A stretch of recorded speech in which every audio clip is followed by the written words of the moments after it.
जय हिंद फ्रेंड। हम देखने वाले हैं अभी एक जीके जीएस के टॉप क्वेश्चंस आंसर हम देखेंगे। डेली टॉपिक वाइज रहेंगे, इन्हीं पे डिस्कस करना है। ये जिस तरीके के अभी आप लोगों को पीपीटी दिखाई दे रहे हैं, जो भी ये पीपीटी क्वेश्चन आंसर ये सारी चीजें जो भी हैं ऐसे ही रेगुलर बेस पे आपको मिलेगा। बट इसके पीछे बस एक ही रीजन है कि बीच में लाइट की प्रॉब्लम नहीं आनी चाहिए, क्योंकि आज पूरे दिन में हमने 10 बार ट्राई किया बट उसमें पॉसिबल नहीं हो सका है।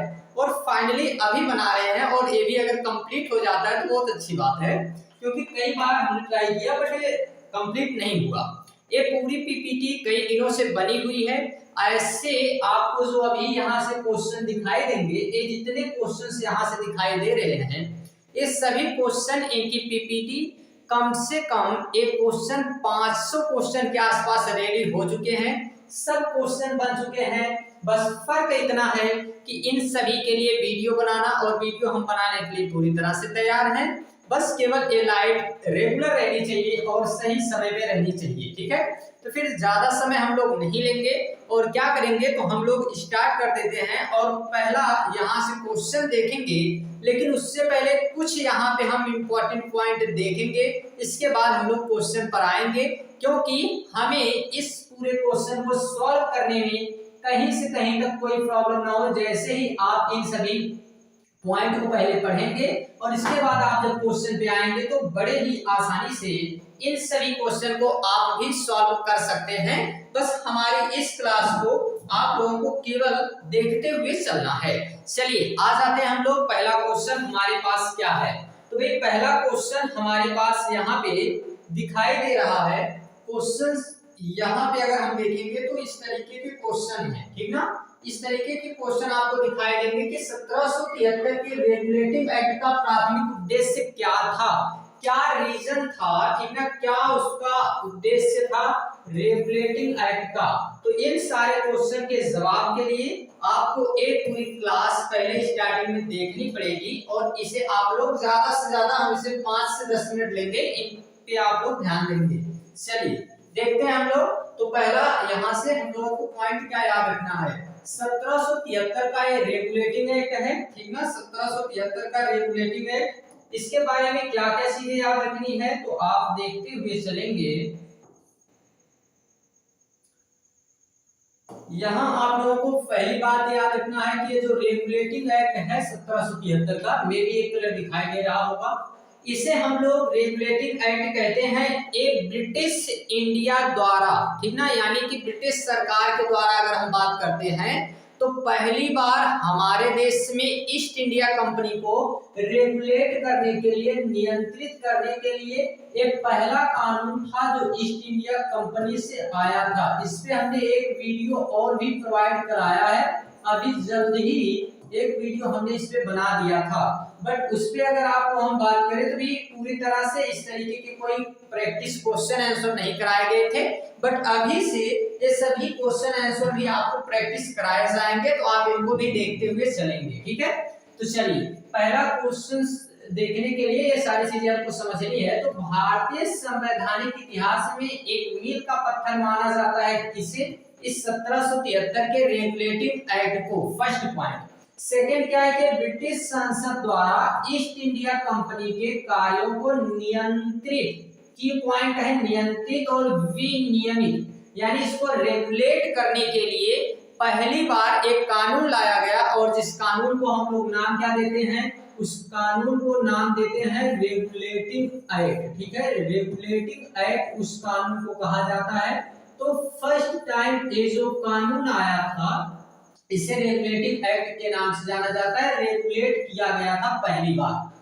इसके पीछे की क्या पृष्ठभूमि थी, क्यों ये लाया गया था, तो 1770 के दशक में ईस्ट इंडिया कंपनी में भारी वित्तीय संकट आ गया था। उसके पीछे रीजन था यहाँ के जितने कर्मचारी थे इस कंपनी के, सब भ्रष्ट थे। भ्रष्ट मतलब एक कंपनी के खर्चे से अपना खर्चा निकाल लेते थे, और इसी वजह से सारी चीजें हो रही थी। क्यों? क्योंकि जो उसके उत्तराधिकारी थे, यानी जो अधिकारी लोग थे, ये अत्यधिक अमीर हो गए, और जबकि अगर हम बात करते हैं तो कंपनी घाटे में चली गई थी, ठीक है।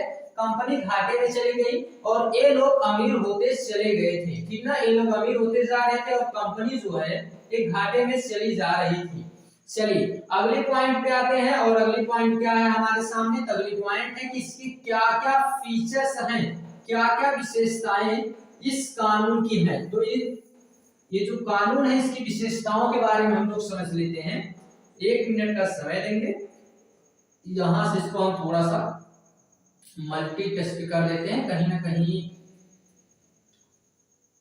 अच्छा ये प्रॉब्लम क्रिएट कर रहा था, हट जाओ भाई।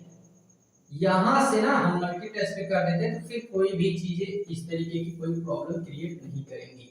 चलिए इसके फीचर देख लेते हैं, विशेषताओं के बारे में हम लोग समझ लेते हैं कि क्या क्या विशेषताएं रही हैं। फर्स्ट क्या है, फर्स्ट पॉइंट कि बंगाल में एक गवर्नर जनरल बनाया गया, ठीक ना, बंगाल में एक गवर्नर जनरल बनाया गया था, और वो जो गवर्नर जनरल बनाया गया था, ठीक ना, वो गवर्नर जनरल जो बनाया गया है बंगाल के गवर्नर को ही, पहले इसे गवर्नर कहते थे बंगाल का, और इसी के पद को अब क्या कहा गया, तो अब इसी के पद को नाम दे दिया गया है गवर्नर जनरल, बंगाल का गवर्नर जनरल। और एक पहला व्यक्ति कौन था, Lord Warren Hasting, Lord Warren Hasting को बंगाल का पहला गवर्नर जनरल बनाया गया था, ठीक ना। तो वारेन हेस्टिंग को पहला गवर्नर जनरल बना दिया गया कब, 1773 की इस रेगुलेटिंग एक्ट से। दूसरी बात यह है कि ये पूरे इंडिया में 3 जोन्स ऑफ पावर होते थे, और यहाँ पे कौन कौन, तो हम बात करते हैं, यहाँ पे होगा बंगाल, बॉम्बे, ठीक है, ये बॉम्बे है, यहाँ पे क्या होगा, यहाँ पे होगा मद्रास, ठीक है, यहाँ मद्रास, और यहाँ पे क्या होगा, यहाँ से बंगाल। तो ये जितने भी यहाँ पे जोन ऑफ पावर थे, तो इन दोनों की शक्ति, ठीक ना, इन दोनों की लेजिस्लेटिव पावर जो थी, ये लेजिस्लेटिव पावर जो है जिसको हम लोग विधायी शक्ति कहते हैं, चली गई किसके अधीन, ये चली गई थी बंगाल के गवर्नर जनरल के पास, ठीक ना, बंगाल के गवर्नर जनरल के पास। तो हम क्या याद रखेंगे, बॉम्बे और मद्रास की अधीनस्था जो थी, ये मद्रास और बॉम्बे की प्रेसिडेंसी जिसको हम कहते हैं, कि भाई बंगाल की जो प्रेसिडेंसी थी और बॉम्बे की जो प्रेसिडेंसी, बॉम्बे और मद्रास, तो ये कहाँ चली गई, बंगाल के गवर्नर जनरल के पास चली गई थी। पहली बात ये है। दूसरी बात इसमें क्या याद रखनी है कि कार्यकारी परिषद जो एग्जीक्यूटिव काउंसिल होती है, इसके लिए 4 सदस्यों की एक परिषद बनाई गई थी, जिसमें 4 व्यक्ति थे जिन्हें नाम दिया जाता है बारवेल, क्लीवरिंग, फ्रांसिस और मानसन। ये 4 ऐसे व्यक्ति थे जो यहाँ पे सदस्य परिषद के रूप में कार्य कर रहे थे, सदस्य परिषद के रूप में इनको बनाया गया था, एग्जीक्यूटिव काउंसिल के रूप में बनाया गया था। अगले पे आते हैं, अगला टॉपिक क्या है हमारे पास, तो अगला टॉपिक है कि सुप्रीम कोर्ट की स्थापना की गई कब, 1774 में कलकत्ता में एक फोर्ट विलियम, कलकत्ता के फोर्ट विलियम में एक सर्वोच्च न्यायालय यानी कि सुप्रीम कोर्ट बनाया गया। और ये जो सुप्रीम कोर्ट बनाया गया था, इसके एक मुख्य न्यायाधीश थे और 3 अन्य न्यायाधीश थे। जो मुख्य न्यायाधीश थे उनका नाम क्या था, तो उनका नाम था एलिस इम्फे करके इनका नाम था, ठीक ना, एलिस इम्फे कहा जाता है उनको, ठीक है, एलिस इम्फे, सर एलिस इम्फे जो थे यही यहाँ के मुख्य न्यायाधीश थे। और इसी समय ये बात बताएगी कि जो निजी व्यापार है, कंपनी के जितने अधिकारी हैं जो निजी व्यापार करते हैं, अपना प्राइवेट ट्रेड करते हैं, उस पे रोक लगाया जाएगा, जो भी कंपनी के अधिकारी हैं, और भारतीयों से उपहार लेना यानी किसी भी प्रकार का गिफ्ट नहीं लेंगे। ये कहते थे ना कि हमको भारतीय लोग बड़ा पसंद करते हैं, गिफ्ट दे देते हैं, तो अब कहा गया कि इनको कोई भी गिफ्ट नहीं दिया जाएगा, तो उपहार और रिश्वत पे पूरी तरह से प्रतिबंध लगा दिया गया था। चलिए अगले पॉइंट पे आते हैं, इस एक्ट का क्या महत्व है, ठीक है, तो पहली बार केंद्रीय प्रशासन की नींव रखी गई, फर्स्ट स्टेप ऑफ सेंट्रलाइजेशन इसको कहा जाता है, ठीक है, फर्स्ट स्टेप ऑफ सेंट्रलाइजेशन था, फर्स्ट स्टेप ऑफ सेंट्रलाइजेशन, जिसका मतलब है कि पहली बार यहाँ पे केंद्रीयकरण की शुरुआत होती है, केंद्रीय प्रशासन की शुरुआत होती है। दूसरी बात कि पहली बार ब्रिटिश सरकार ने कंपनी के राजनीतिक और प्रशासनिक कार्यों को मान्यता दे दी, इसीलिए कोर्ट ऑफ डायरेक्टर के माध्यम से ब्रिटिश सरकार ने कंपनी पर नियंत्रण रखा था। लेकिन अभी हम बोर्ड ऑफ कंट्रोल और कोर्ट ऑफ डायरेक्टर ये दोनों यहाँ नहीं आया है, यहाँ नहीं समझना है, यहाँ से इसको याद नहीं रखना है। ये कोर्ट ऑफ डायरेक्टर और बोर्ड ऑफ कंट्रोल दोनों 1784 के फिट्स इंडिया एक्ट में समझेंगे, अभी उसको नहीं समझना है। ठीक है, अगला पॉइंट क्या है, तो अभी पॉइंट जितने थे सब खत्म हुए, अब स्टार्ट होता है आपका क्वेश्चन और आप अब होंगे फटाफट तैयार इन सवालों के जवाब के लिए।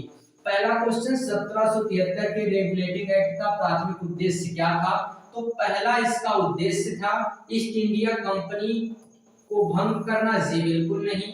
भारत में ब्रिटिश क्षेत्र पर ताज के नियंत्रण को मजबूत करना, जी नहीं।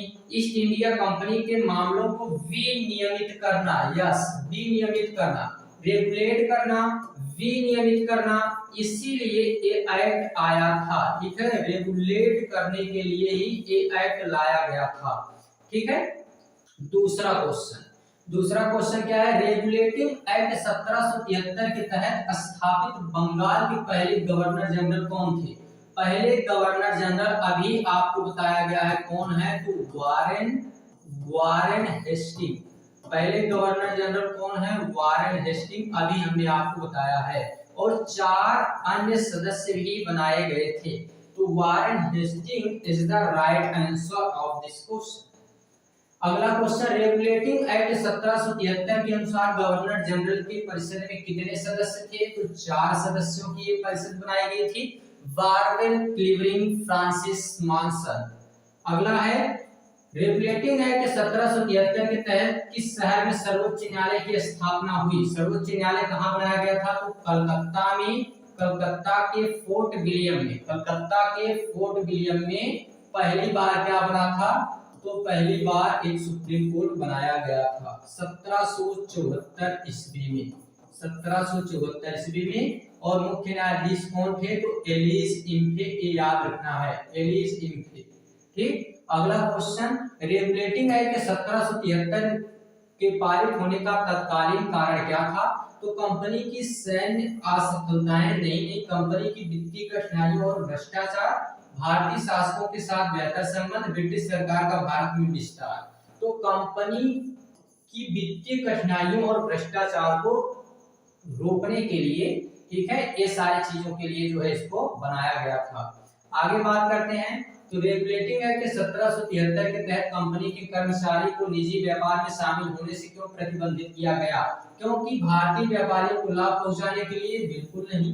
कंपनी के राजस्व को बढ़ाने के लिए, जी नहीं। भ्रष्टाचार रोकने और कंपनी के हितों की रक्षा करने के लिए, क्योंकि यहाँ के भ्रष्टाचारी लोग थे, सब अधिकारी भ्रष्टाचार हो गए थे, मतलब एक तरीके से भ्रष्ट हो गए थे सब।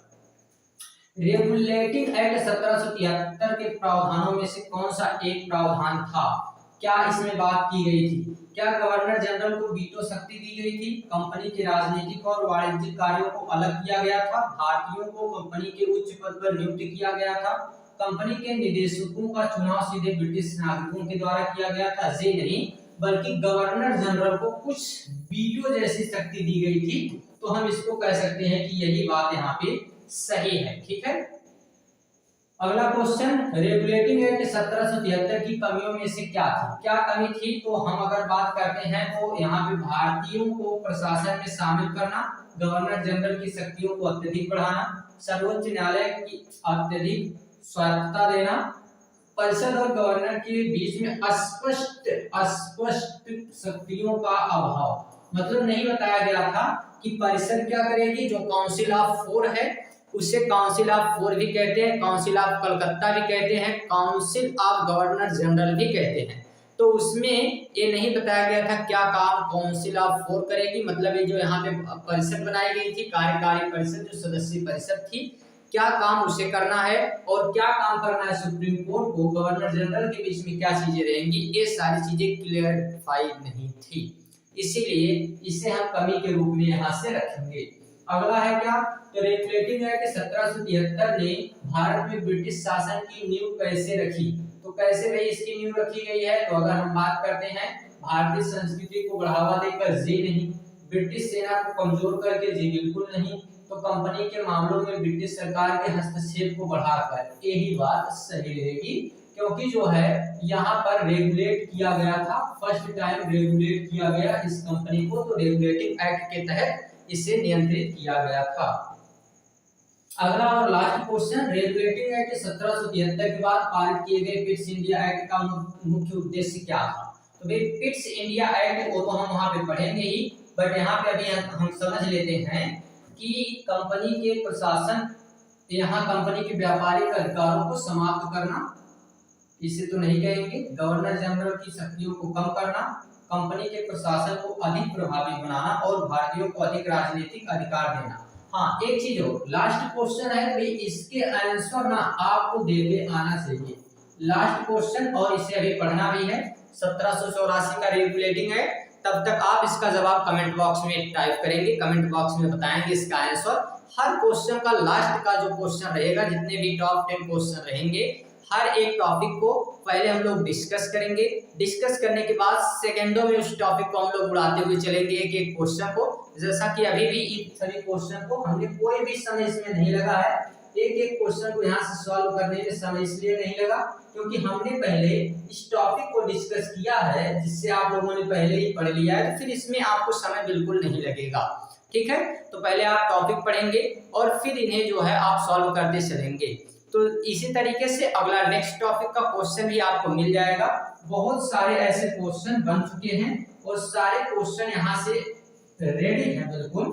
ठीक है, ये सभी क्वेश्चन यहाँ पे आप देख सकते हैं कि ये जितने क्वेश्चन दिखाई दे रहे हैं सभी के सभी क्वेश्चन बनाए जा चुके हैं और ये सभी क्वेश्चन इसी टॉपिक से बेस्ड हैं, टॉपिक वाइज चलता रहेगा और सारे क्वेश्चन और आंसर के बारे में हम लोग चर्चा करेंगे और साथ में ये भी डिस्कस करते रहेंगे कि किस तरीके की टॉपिक इसमें हम लोगों को देखनी भी है।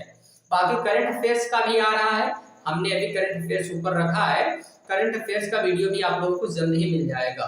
तब तक के लिए thanks, take care, bye bye, और मिलते हैं हम लोग अगले क्लास में। ठीक है, तो आप लोग लाइक शेयर सारी चीजें करते हुए चलिएगा। ठीक है, ये सारी चीजें आपकी जिम्मेदारी है, इनको कहना, बार बार बताना, याद दिलाना, ये अलग चीज नहीं होता है, इसको आप लोग करते चलते रहिएगा। ठीक है, तो चलिए फिर मिलते हैं अगली क्लास में, तब तक के लिए थैंक्स, टेक केयर, बाय।